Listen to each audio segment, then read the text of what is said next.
Alright, what's up guys? We're back here today and, well, doing a video I've wanted to do since I heard this album come out. So, yep, we're going to be doing an album review. This bad boy, California by Blink-182, a band that I've always listened to for a couple years and really been a big inspiration for me. So, earlier this year when I found out that they were writing material and coming back, I was pretty excited.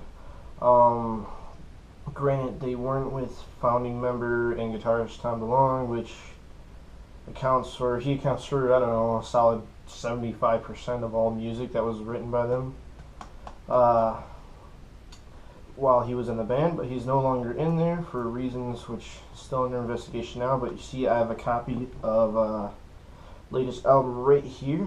Went out yesterday, kind of woke up 8:30 in the morning. Well, the time of this video I'm making it is Saturday, so the day after. So the album's been out for a whole day. I was kind of waiting for a little bit to put this out, but yeah, yesterday I kind of woke up early, saw them on Good Morning America, and they kind of had the typical playlist they've been doing, with Bored to Death and a bunch of old classics like Rock Show and What's My Age Again, all those. But yeah, went out there yesterday morning, found they had these out, and I was pretty pumped, so I got me a copy of the CD. But also, let me put that right back there, my local music store also had copies of these bad boys, so I picked up vinyl record 2, and yeah, it was a pretty good day. Got back, listened to it. Pretty much the whole day was spent listening to it. I haven't opened up this bad boy yet, but my thoughts on it. Yeah, I personally, not gonna lie, I downloaded it when it got leaked. I forgot what day it was, sometime last week, but that was the same day I recorded the full guitar cover for it. But yeah, it kind of was disappointing though that it got leaked. But being as I am, I couldn't, avoid doing it anyway. My curiosity piqued. But listened to the whole thing.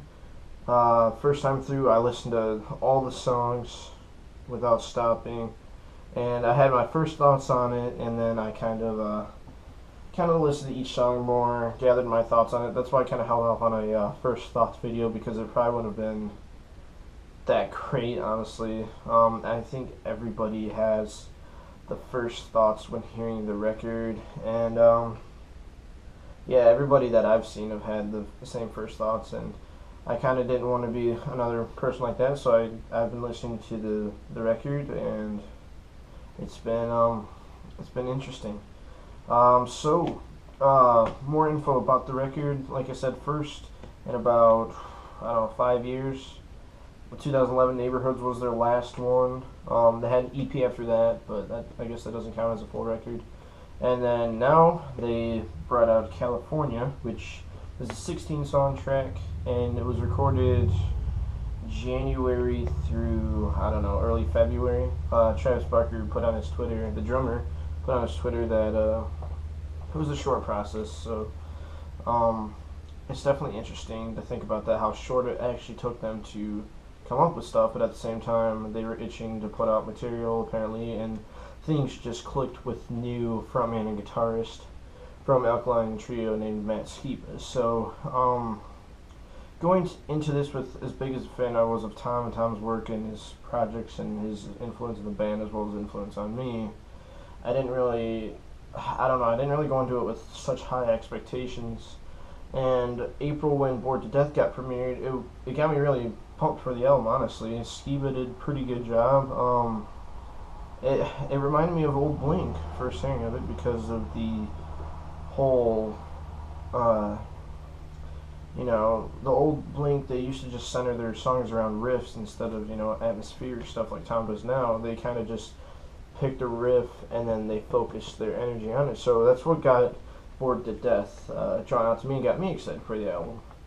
So that's when I kind of decided to give this album a shot, because at first I didn't know if I was going to listen to it or not. But, oh, there's a dog going by in a truck, so sorry about that if you heard that. But, like I said, they went in there fast, recorded it, wrote it all down. They had producer John Feldman, produce it, which he produces a lot of modern pop pop punk efforts. So it was kind of a up in the air for me too kind of thing with him, but they all did a pretty good job. So listening to this record all the way through, they had released Bored to Death, Built This Pool, and No Future and Rabbit Hole were their singles they released before that, and No Future, Rabbit Hole, they all sounded the same. Bored to Death kind of had a different tone to it, and Built This Pool is kind of a song of its own. So, yeah, so first hearing this, the track, or the album starts off with the track Cynical. So it's basically a 2-minute song. Probably, in my opinion, still my favorite of the album. They just go off in it, and when I first heard it, I thought, man, this is coming back. The old Blink's back. And Skiba had a part in it. He put his voice in it, and I liked it because some people had said that he was only doing harmonies, and I thought he should have had a bigger role in it, and not all just Mark singing it.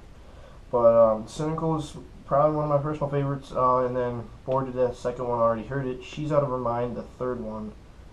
That one was really good. That one was good as well. It didn't hit me like Cynical, but it did sound like old Blink as well.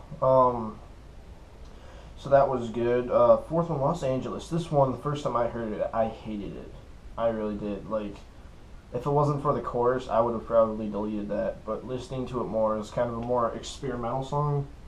It kind of starts with like a poppy, no guitars at all, like all synthesized stuff, and like a hip hop beat, and I didn't really like it. But the more I listened to it, the more it grew on me, which is how 80% of this album was to me. The more you listen to it, the more it kind of grows on you. So if you, in my opinion, if you go off a first look, then you're not really you're kind of skipping parts of the album and not, I guess, appreciating the songs as they are.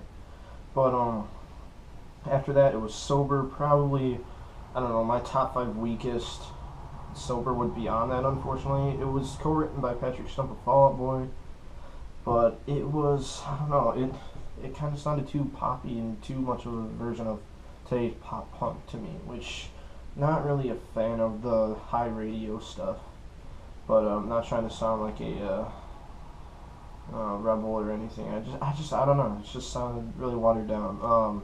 That was the 5th one. 6th one, Built This Pool. I'm touching on them a little bit at a time, but Built This Pool, alright, kind of a humorous song, a short one. It was kind of sound like old Blink in a way. No Future, that is still a strong track for me. Home is Such a Lonely Place, the 8th one. That is the biggest oddball of them out there, which it's a slower song. It's got Mark's voice over, a finger-picked acoustic with an orchestra behind him. So it was a different song. I liked it personally. Even the first time I heard it, I really liked it. So it's a slower song. You gotta expect that with them. So definitely one you should listen to. And then after that, we were halfway through the album. So then listen to I think the 10th track, or sorry, the 9th track is Kings of the Weekend. A good one. Travis does some pretty good drumming in this one. Travis's drumming is, you expect it to be good, and it is good, so that's no surprise at all. But Kings of the Weekend was a pretty good one. Teenage Satellites, the one after that. Teenage Satellites, Left Alone, and Rabbit Hole, even despite listening to Rabbit Hole, they all kind of blended together for me. And that's probably another weak part of the album, was those kind of like, the middle part before the song San Diego, they all blended it. And even at first, San Diego blended for me. But Teenage Satellites, I like Matt's voice in it. He did really good in this album. He killed it, in my opinion. If there's anything wrong with the album, it's not Matt at all. Left Alone, this is an interesting song for me too. Left Alone, the 11th one on here. It kind of starts off, even Teenage Satellites can get roped into this, because Teenage Satellites lyrically, it sounds like a song Tom DeLonge, former member, would have written. And then with, the space kind of a lyrical topic. And then Left Alone, which even has the Angels and Airwaves phase guitar sounding in it, which I knew if Tom put that in this record, he would have definitely gotten some hate for it like he always does, but I didn't think that was really right because they just went in, threw that in there kind of like as a haha to Tom, and but there's nothing you can really do about that. So it was interesting for me with Left Alone because people liked it, but yet they didn't really critique the guitar work like if Tom would have wrote it, because Tom does put his Angels and Airwaves influence into the band with the last album, and even Dogs Eating Dogs a little bit, but honestly, guitar styles change people, so we shouldn't really be harsh on him, I guess. You can't really go back to an old sound you don't really like anymore. I'm not saying he hates it, but he's definitely interested with his new kind of spacey sound. So Teenage Satellites, Left Alone, those were both good songs after you listen to them a few times. First time through, Kings of the Weekend, all the way through San Diego, they all blend together. But once you listen to them a few times, they each stand out on their own. So Left Alone, Touchdown, Rabbit Hole, it was a good one. Kind of a faster song. I kind of like that one too. San Diego, it's a song that I hated too at the beginning, but the more I listened to it, and the more lyrically I kind of brought it out, the more I liked it, which I'll touch on that subject in a second, but let me go through the rest of the song. So, 3 songs left. The only thing that matters is the next one. In my opinion, a Take Off Your Pants and Jacket, earlier Blink album, this song belonged on that album. It sounds exactly like a song that would have belonged on that album. People were saying it sounded like an earlier song. I don't know, they had a punkier sound around Dude Ranch and all that, but the only thing that matters was a huge, reminded me of an old song, like a Take Off Your Pants and Jacket. Like I said, it sounded like a song that comes right out of that. So that one struck me pretty good too. And then California, the second to last one, the title track.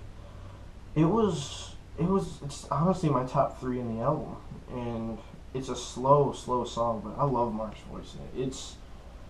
It's a record that, or it's a song on the album that needed to be on there, and I really liked it. Not much guitar work, really slow stuff, talks about California, the luxuries of it, and the memorable parts of it. And Mark, like I said, his voice was really good. And the breakdown at the end when the distortion kicks up for the final chorus and Travis just goes hard. It was a really good song in my opinion. And then the final song on it, Bohemian Rhapsody, a 30-second jammer, a very good guitar lick in it, and a few lyrics that were another humorous song. It was the ending on here. So let me go through positives of the album. If I were to pick out songs that I personally liked, I would definitely do Cynical. That'd be my number 1. Los Angeles is definitely another good one too. I really liked Kings of the Weekend. That was a pretty good one to me. No Future was the only single that I still dig, and I love that song. San Diego is a really good song too. The Only Thing That Matters, like I said, in California. Those are the positives about it. Again, another positive is Matt Skiba killed it on this record. I mean, in my opinion, he's too good for Blink, but I had huge doubts. I'd never heard of him before, never really listened to Alkaline Trio, but man, he's an exceptional talent. Travis, like I said, his drumming is really good. Mark, he had some bass lines in there that were really good. I'm not much of a bass guy, but he was good, and being the only original member left, he had the only real element of Blink left in here, in my opinion. Some weak points. I would say, California should have been the last title on here, or the last song on here. I think Bohemian should have been stuck between The Only Thing That Matters and California, instead of Bohemian being the end. It was kind of a sour taste, in my opinion. And then another thing is, which a lot of people are complaining about, and I'm not going to go as hard on them as I originally was, but the production in it is kind of shaky. And it's mostly Mark's voice because of his age, and they are auto-tuned out of ass, and it's ridiculous. And that's why I don't really like Bohemian Rhapsody, the lyrics part of it. It's not the exact lyrics, but it's just, you can hear Mark's voice is just auto-tuned. And you kind of expect it, but with their older age, but it it was heavily auto-tuned, and they kind of had to cut that. They should have, dialed that back a little bit. But and then other weak points, I guess, blending songs. Like I said, the middle of the album sounded with the first sound. They blended it together. I mean, it's alright, I guess. But the more you listen to it, the more it grows on you. So, and then like I was saying, how I was gonna go back to San Diego. So, Marcus denied some songs being written about the former member, but listening to this album more and more, there's songs on here that are definitely written, and two that I'm just looking at right now, Cynical and San Diego, those two are definitely, in my personal opinion, have to be about the former member.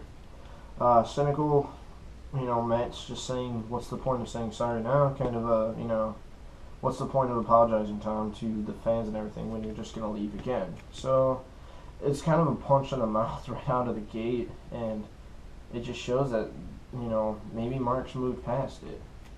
He misses them, but maybe he's just moved past it because he just realizes what the band is, and Tom doesn't put the band first, then he doesn't belong in the band, I guess. But trying to think of some lyrics from it.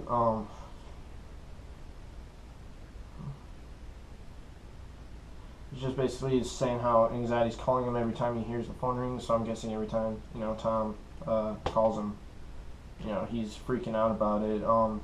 He's wondering if there's traces of what's been remained. So maybe if there's any traces of what Tom used to be, is there any of that left? And by the end of the song, he doesn't think there is. So, and then San Diego, where he writes about hanging out with friends on the beach, making punk rock stuff. That's definitely another person pointed that out. It was definitely a song that was all about the old memories he had of the first origins of Blink, and wishing he can go back to those times. And sometimes it's hard to do that. Oh, I never showed the back, but there's the back of it. But anyways, back to it. We're kind of running big on time. The album as a whole, first, like I said, listen to it, I would have given this a 7 out of 10. Now, after listening to it, I'd probably give it an 8.5 out of 10. The weak points being the productions and the ending of the record, I guess. And then the strong points, bringing an old style back. I don't believe this is still 100% purely Blink-182, though. I still think this is Blink-182 with the Matt Skiba. It just, I don't know, still listening to it, it feels like something is, off of it, or like something is missing, and you kind of expect it when the main guy of the band gets kicked out. I mean, he's definitely going to be missing, his influence is missing, and they tried to emulate it like he was still there, but just replaced him with Skiba, but they did that, I guess, but they missed out at some points, and those some points you can't really replace them. So as a whole, like I said, I'd give it an 8.5 out of 10 after future listenings, but you have to listen to this more than once. Like, if you listen to it more than once and hate it, you're gonna miss out. And I had actually taken a poll on my Twitter, literally, when the album leaked, and when the UK fans and all that got it first, I took a poll, and it got really low ratings from my followers out on social media because they'd only listen to it once, and then later the night of when the album was released, I threw out another poll and said, after you listen to it sometimes and thought about what happened, what do you give of it? And got those results back earlier today, and it seems like the longer people go and listen to this, the better it sounds to them. So that's what I think too. I think you shouldn't really give up on this. Is it what Blink-182 was? They were trying to go for the sound, but I'm on the fence about it, honestly. I think songs, they hit the sound, the old sound, some songs they didn't. And you can't emulate the old sounds without, the main guy of the band. So that's my opinion on it.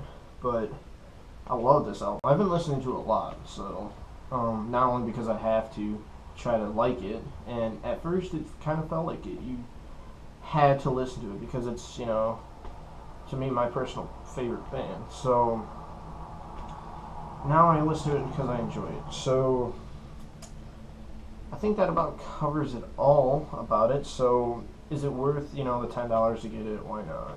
You don't have to go out like all out like I did, buy multiple copies and a vinyl and everything. But it's definitely worth listening to, and I like it. And the next question moving forward is, what's the state of the band now? Because Matt has got to go back to Alkaline Trio at some point. And Tom and Travis are actually talking again. And, yeah, so,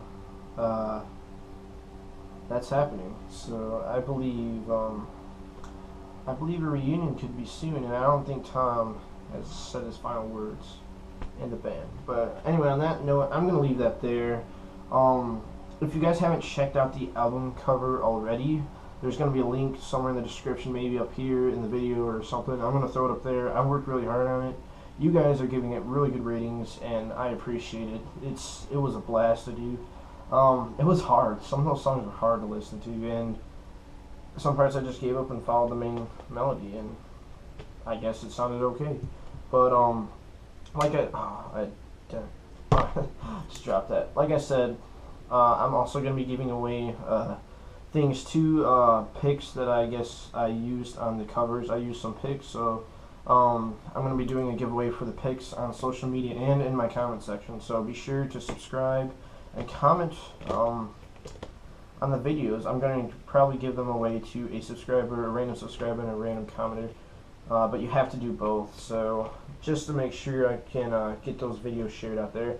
And please share those videos because we're getting some publicity and I love it. And also, not only will you be getting a pic of what I played in, but you will also be getting a free copy of their album, latest album. One lucky person will get a free copy of the album.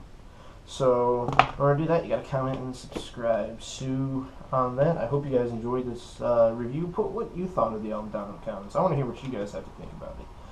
And I guess I'm signing off. So next video will probably be like a top 5 favorite and worst parts of the album. I'll try to do one of those, and maybe another video after that about the album. But it's been fun talking about this. It's really fun to have new music out and I don't know, something fresh. But thank you guys for watching, and I'll see you later.